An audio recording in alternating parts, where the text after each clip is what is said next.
blank on the pages they try to define. Lost in the lines, but the story is mine. From shadows emerge, my light gonna shine. Breaking the mold, I rewrite every sign. Back on the wall, they... Every whisperer knows what I mean when I say 3 times the charm. Hey parents, what will you do before they break? This is a talk every parent must have, especially nowadays.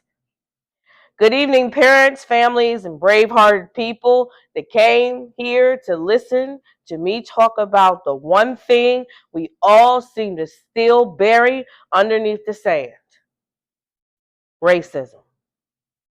Specifically, how racism is affecting our children these days. I stand before you tonight not to bring fear, but to wake us all up, to shake us all up from the comfort of avoidance and call us into the courage of truth. Because somewhere right now, a child is coming home with the question buried in silence. Why did they laugh when I spoke? Why did the teacher ignore me? Why do I feel so invisible? And far too often, we don't catch it because they smile through it, because they don't want to burden us, and because we never had this conversation with our parents. What am I talking about? I just told you.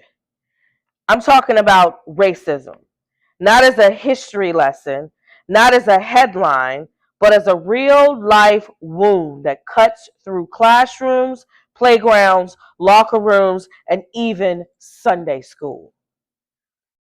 And it leaves scars. Let's not sugarcoat it. Let's not wait until it explodes in their teenage years. Let's not find ourselves standing over their broken spirits asking, why didn't they tell me? One of the first mirror that they see is us. Their safe place, their teacher of truth. And the truth that is this: racism will try to reach your children before confidence does. It will whisper lies before love gets a chance to root itself in them. It will teach shame before they learn to stand tall. Unless we teach them first, this isn't about raising angry kids. It's about raising awake ones.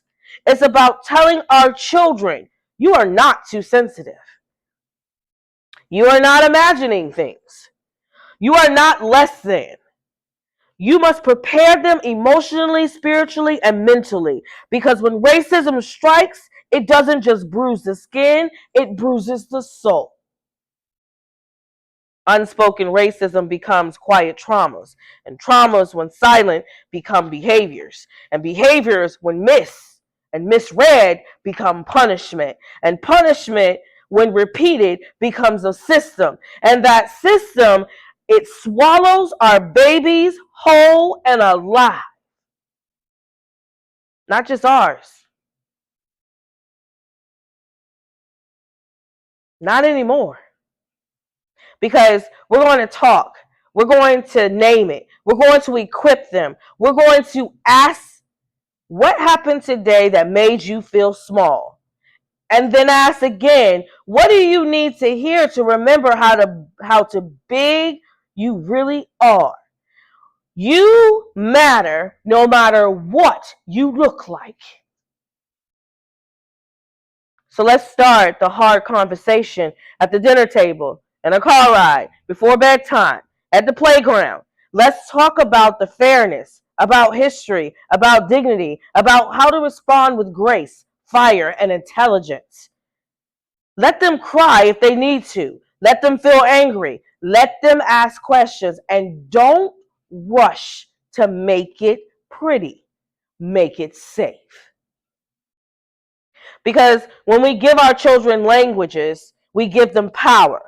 When we give them the truth, we give them protection. And when we give them our hearts, we never have to walk this road alone. They understand that this is something that some of us, have to deal with. We don't need a perfect script. We just need courage to begin. We just need heart to begin. We just need resilience to begin. So tonight, I leave you with this. Don't wait until they break. Speak before they bend. Build before they're bruised. Love them out loud and talk to them about the world that is still trying to fix the mighty word racism. If you whisper, we will hear you. Shh. Ink on the pages they try to define, lost in the lines, but